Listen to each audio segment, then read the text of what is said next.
doing having a forum, and then eventually charging subscriptions to that forum, and then quickly realizing that if I can really if I can get users to pay $19.95 every 6 months, and I create a nice value for them for that, that's much better than getting a one click and losing that user forever. So I really kind of followed the money. Why are people bidding on these things? Doing tons of research and subscriptions, and then of course affiliates as well, because that's where the money was going with AdSense. So instead of losing those customers, I then started buying AdWords on other people's sites and sending them to affiliates, much like what was being done to me. And then I found out really who was making the money. So it's kind of an interesting how I came up and learned the roots there. Yeah, that's great. And what you just touched on is very, very important. So for anyone listening to this that's marketing online, doing anything, it goes right along with something that I'm a really big believer in. I've been kind of screaming at people for over 5 years now online, and that is the method or the process or the mindset of playing both sides of the game.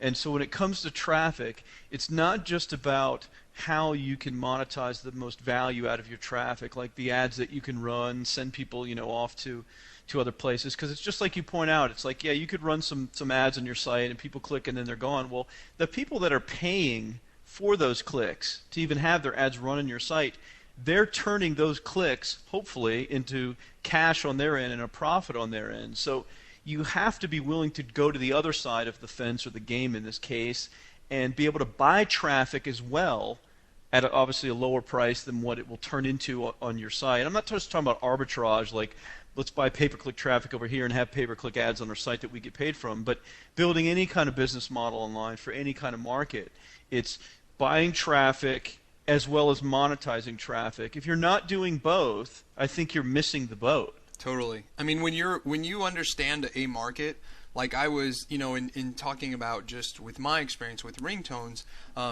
moving on, after I did images, then we started doing ringtones, and the site kind of became like the YouTube of ringtones, if you will. But we kept having all these AdSense ads for these ringtone offers to send ringtones directly to your phone. And people were clicking on them. We were making, $1, $2 a click. We thought that was, outstanding. Well, then come to find out, these offers were paying like $15 per conversion, and at that time we're converting at a very, very high rate. So what we did is, we basically just followed the money. And the key thing that you kind of touched on is, when you really understand a market, like we really understood the ringtone market, because we had been in it for over a year, kind of before we jumped into pay-per-click almost, and we had all this internal search data. People were coming looking for ringtones. Instead of giving Google the data and using a Google custom search engine and trying to make more from AdSense, we took that data that people were searching for and then bid on those terms. And that's the one thing I tell people, that they have these great content sites, but they use Google custom search and they're happy to get like 5 cents a click, when people search and leave their site. And I'm like, no, keep that data, keep them within your site, take that data and bid on terms to either drive more people to your site for those terms, or bid on offers relating to your market. So it's it really is, you should attack it from every angle, whether it's donation, subscription, affiliate, and then take your own data, bid on stuff to either drive more people to your site or drive to affiliate offers or whatnot. So yeah, when you understand a market, I mean, you should attack it from every angle possible. Yeah, and the great thing about the internet and marketing online is that you can do all those things for very little cost in many cases, or you can at least get started in some way or another very, very inexpensively and very quickly. And so it's kind of like if you go into the offline world and you look at any industry where you have kind of like a manufacturer, then you have maybe the wholesaler, and then you kind of have the middleman, and then you kind of have like the retail outlet. Online, you can be all of those things, and it's almost like you should be all of those things, or at least as many of them as possible, so you can make money from every part of that flow, how money flows, where it's coming from at least for you, creating a site like if you have a market, let's say if golf is your market, and you set up some content pages and maybe you have a discussion forum, and whatever you do a blog about golf products or reviews, and you're getting a lot of traffic to come there. You have to start thinking about, okay, how can I make money from this traffic? I could sell my own golf products. I could partner with people that sell golf products. I could run, contextual ads where I can make money from golf products. I can sell advertising on my site directly to someone that's willing to buy banner space or clicks at a kind of a retail level. I think people really need to expand their thinking and think about doing all of those things. Yeah, you totally could do. I mean, you could make in the golf realm. You could make training videos about golfing. You could, have a subscription newsletter. That's basically for subscribers only, like an inside track and tips. And there's just, and the thing is, you just try. I mean, that's the thing, is it doesn't cost you hardly anything to try all these different things, and the rewards can be so high. You just have to be. I don't know. I'm a very action oriented person where I don't even I'm not a business plan guy and all that stuff. I just do it. And if it doesn't work out, it doesn't work out, and I just keep attempting to try different things. But that is the exact reason why you're successful. There's so many people online, and probably a lot of people, unfortunately, listening to this, that they dream big. They're excited about making a lot of money, which of course there's nothing wrong with. We're all that way. But when it comes down to doing stuff, they spend so much time, doing the research or, lurking on forums to kind of see what other people are doing, and they're like doing their homework for like 20 years before they actually go and put up a landing page and send traffic.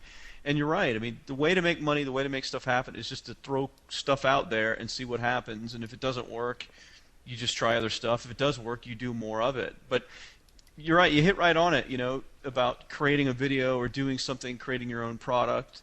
I mean, ultimately, if you have a lot of traffic in a given market, if you sell your own products, promote affiliate products, have a way to monetize through advertising, like selling ads on your site to a retail level or running, AdSense types of contextual advertising, it's kind of the grand slam. You kind of have it all. So totally start with one of the few, but try to build into getting some of these other things going. But there are so many opportunities to monetize a website's traffic. It's not even funny. I think most people only touch on like 2% of what can be done. Yeah, just keeping with that theme, I actually wrote a post one time that just started out and flowed into something where I sold washers and dryers on commission for years, and they taught us, that basically everyone that comes in, you either sell them what you're selling, or they sell you a reason why, that basically you weren't able to close the deal. And so, like an excuse, so be it. And right. True, and salespeople can be annoying and whatnot, but there is a skill set there. And I think to some degree, the same thing applies to a website, where when a user goes there, they're burning your bandwidth. So it's your hard work and what you've put into it and what you're paying to have that site up there. That person is now using that resource and is burning your money. So if you want to get any sort of return on that, you really need to give them many opportunities and different ways to pay you. One person, I'm always amazed at the people that just give me a donation for $10 a piece. I mean, I'm just stunned by it. But yet it does happen. And then also, I mean, basically when we started doing ringtones, I said, what's to keep people from, because we have completely free ringtones on the site, and people were like, what's to keep people from stealing, and ripping my content? And I said, well, every one of those ringtones includes a zip file which has a link to our PayPal donation, and we get 10 to 20 donations a day. And I know that page has been ripped so many, I mean, all the pages. We have almost 1 million ringtones now. I know they've all been downloaded and distributed, but we get all these donations from all these random places, and it's pretty amazing. But anyway, so donations is a big form that I recommend. Subscriptions is something that's truly amazing, and and having a site that has many subscribers, reoccurring, and doing tons of research on price points and length periods and stuff like that it's awesome. It's exciting, and it's something I recommend to everybody. And of course, AdSense is a good way to make money. It sure is nice. They take a very small percentage for what they give you, but I mean, every time I do a search in Google for something, and I come across a great content site that has exactly what I'm looking for, and they have that big fat AdSense square, if there's a contact button, I email the author and I tell him, listen, you have great content.